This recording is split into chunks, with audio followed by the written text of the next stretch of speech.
Friends, आज topic के अंदर में बात करेंगे सकुलेंट्स प्लांट को ग्रो करने के लिए सबसे बेस्ट पॉटिंग सॉइल क्या हो सकती है, या सकुलेंट प्लांट के लिए पॉटिंग सॉइल कैसे तैयार करना है।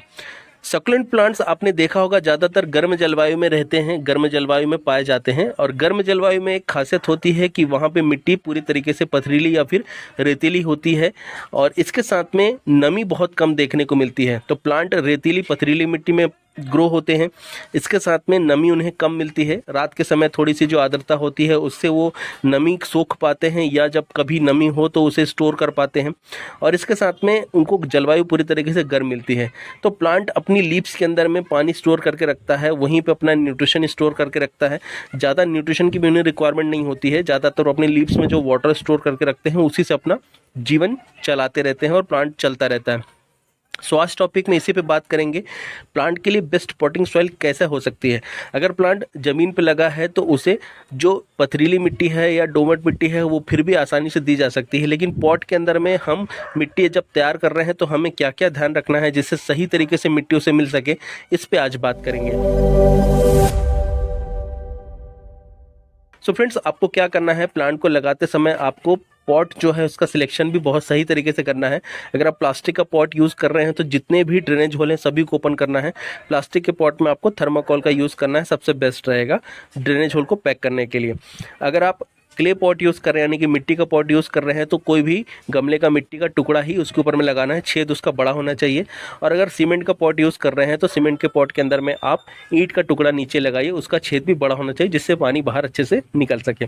तो ये हो गई पॉट की बात। अब बात करते हैं पॉटिंग सॉइल की बात। सो पॉटिंग सॉइल को तैयार करते समय हमें लेना है सॉइल आप जितना ले रहे हैं उतना ही 50%, उसका 50% आपको लेना है सैंड अगर थोड़ी मोटी रहेगी तो बेस्ट रहेगा, अगर मोटी नहीं है तो हल्की बारीक वाली भी अवेलेबल हो तो चल जाएगी। फिर इसके बाद में सैंड का 50% आपको लेना है। जो सैंड के अंदर में ऐसे छोटे छोटे पत्थर निकलते हैं, ऐसे टुकड़े निकलते हैं, इनको आपको लेना है, और ये लेने हैं आपको सैंड का 50%। देन इसके बाद में आपको लेना है, मिट्टी के अंदर में ही इस तरीके के छोटे छोटे कंकड़ के टुकड़े मिल जाते हैं, तो इनको यूज़ करना है। जितना आपने इसका जो क्वांटिटी लिया है उसका लेना है इन्हें 50%। ठीक है, तो ये दोनों हो गए। फिर इसका 50% हो गया ये, और इसका 50% हो गया ये हो गए 4 चीज़ें जो आपको अभी तक लेनी है, मैंने बताई हैं। अब इसके बाद में अगर आपके पास में परलाइट अवेलेबल हो तो आप थोड़ा सा इसमें परलाइट भी ऐड कर सकते हैं, या पूरा परलाइट भी यूज़ कर सकते हैं, बहुत अच्छा रहता है। लेकिन परलाइट थोड़ा सा कॉस्टली आता है, तो हम यहाँ पर बात करेंगे जुगाड़ वाली गार्डनिंग के लिए कि हम कैसे जुगाड़ में ग्रो कर सकते हैं और बहुत अच्छी पॉटिंग मिक्स तैयार कर सकते हैं जो कि परलाइट के इक्विवेलेंट ही हो। तो यहाँ पर हमें यूज़ करना है ईंट के छोटे छोटे टुकड़े। आप ईंट को कूट लीजिए और उसके छोटे छोटे इस तरीके से बारीक टुकड़े बना लीजिए, जो कि परलाइट के जैसा ही नमी को सोखने का काम करते हैं, एरिएशन का काम करते हैं, और जब पानी निकल जाता है तो आसपास मॉइस्चर बना के रखते हैं। तो इसको आप यूज़ करिए, बहुत अच्छा काम करेगा। इसके साथ में अगर आपके पास में कोई गमला छोटा मोटा टूटा हुआ हो तो उसका जो ये रहता है टुकड़ा, उसको आप इस तरीके से कूट के इसे भी तैयार कर सकते हैं। तो ये हो जाएगा आपका मिट्टी के जो ईंट है इसके जैसा ही हो जाएगा। ये मिट्टी के जो गमले रहेंगे इसके टूटे हुए, तो आप इसका भी यूज़ कर सकते हैं, इसका भी यूज़ कर सकते हैं, या दोनों में से किसी एक का भी यूज़ कर सकते हैं। मैंने यहाँ पे दोनों आपको दिखाया है कि किस तरीके से मैंने इसे तैयार किया है, वो मैं आपको बताने के साथ में। तो आप इन दोनों का यूज़ कर सकते हैं। तो इसको लेना है आपका सॉइल, और जो सैंड ले रहे हैं इसका लेना है 50%। इसके बाद में आप इसके अंदर में चाहें तो 10 से 20% कोकोपीट भी ऐड कर सकते हैं, लेकिन कोकोपीट ओरिजिनल हो तभी अच्छा है। कोकोपीट मॉइस्चर तो थोड़ा बहुत होल्ड करता है, लेकिन अगर वो ख़राब होने लग जाता है, ख़राब क्वालिटी का हो, तो फिर वो फंगस की समस्या को पैदा करता है। तो आपको क्या करना है, घर पे जो नारियल आते हैं उसके जो खोल होते हैं उनको आप टुकड़े कर लीजिए, ऐसे तोड़ लीजिए, छोटे छोटे कूट लीजिए, और फिर इस तरीके से उनके छोटे छोटे टुकड़े बना लीजिए, और इससे आप ले लीजिए अपना जो सॉइल मिक्स आप तैयार कर रहे हैं उसका 30%। इन सभी को आपस में मिक्स करना है, और इसके अंदर में आपको ऐड करना है अब कंपोस्ट आपको कितना लेना है, जो भी सॉइल मिक्स तैयार होगा उसका 30%। प्लांट की रिक्वायरमेंट के हिसाब से अगर गोबर की खाद चलेगी तो गोबर की खाद लीजिए। कई बार गोबर की खाद फंगस उत्पन्न करती है किसी किसी प्लांट में, तो आपको वहाँ पे नहीं यूज़ करना है, जैसे अडेनियम में प्रॉब्लम होती है।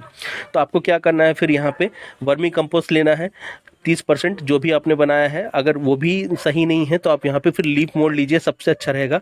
आप पत्तियों की खाद का यूज़ करिए, हर एक प्लांट के लिए सबसे बेस्ट होता है।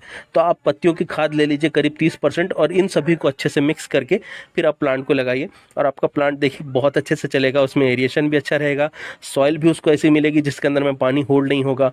अगर पानी आप कभी ज़्यादा भी दे देते हैं तो कभी भी समस्या नहीं आएगी और इसके साथ में नमी अंदर तक बनी रहेगी। रूट्स का ग्रोथ भी बहुत अच्छा होगा। जब कभी भी आप प्लांट को बाहर निकालेंगे तो निकालना भी आसान रहेगा, क्योंकि ये बहुत ज़्यादा चिपकता नहीं है, तो प्लांट आपका बहुत जल्दी पॉट में से बाहर आ जाएगा।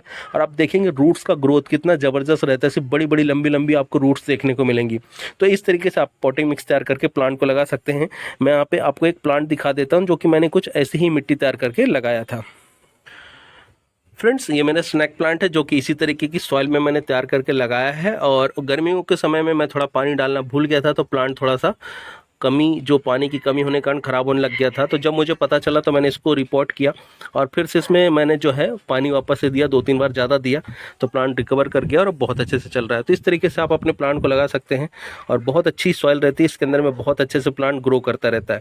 तो ऐसी सॉइल आप तैयार करके आप अपने प्लांट को लगाइए, आपका प्लांट बहुत अच्छे से चलेगा। सो फ्रेंड्स, टॉपिक को मैं यहीं पर वाइंड अप कर रहा हूँ इस इन्फॉर्मेशन के साथ में। ये इन्फॉर्मेशन आपको कैसी लगी मुझे आप कमेंट करके जरूर बताइएगा। अगर आपने अभी तक मेरा पेज या चैनल फॉलो नहीं किया है, सब्सक्राइब नहीं किया है, तो आज ही कर लें, जिससे इसी तरीके की यूजफुल टॉपिक की इन्फॉर्मेशन आपको आगे भी मिलते रहें। टिल देन के लिए friends, bye bye, thank you, happy gardening.